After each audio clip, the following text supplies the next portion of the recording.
Hello folks, and welcome to another episode of Power Playground. This is your host Michael, and today I'm going to be showing you a quick little video about setting camera exposure here.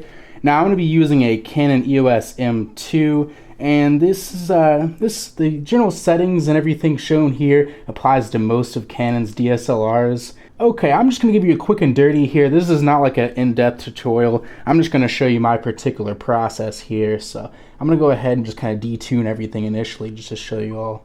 So I'll jump cut to where I have it all detuned. Alright folks, so got ourselves our basic settings here. I'm just going to go in the ISO.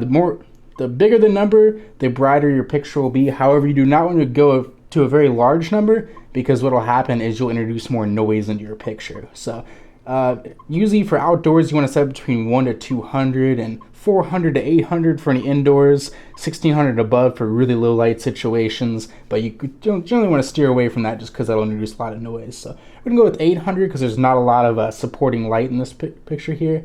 Then next step, we're going to go ahead and set our white balance. So right now it's at auto white balance. It looks okay, but say if your picture looks off-white or really yellow or just really red, then you definitely want to change and adjust that picture to account for that. Now that looks really great right there.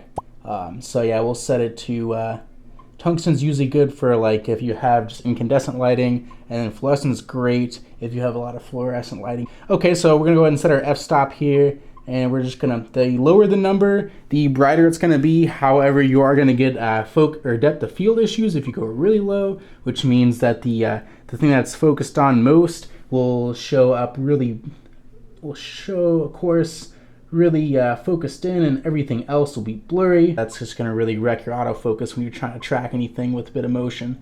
And then, okay, so I'm gonna set that, yeah, 5 is good, and then I'm going to set my shutter speed about 30. That'll brighten it up as well, but of course it'll screw with things like fans, so you always want to make sure you have your proper shutter speed set for whatever's moving, just to account for anything like that, just to make sure it's not showing standing still if you don't want that effect. Or yeah, just check to see how it'll look in the end result there. So that's pretty much about it. That's about all I really do to set manual exposure. Hope you all like this quick little video here, and if you did hit that like button, hey, consider subscribing, really helps me out, and share the video to your friends here on Facebook, Twitter, or just any other social media there. If you really liked it, it would help me out a lot.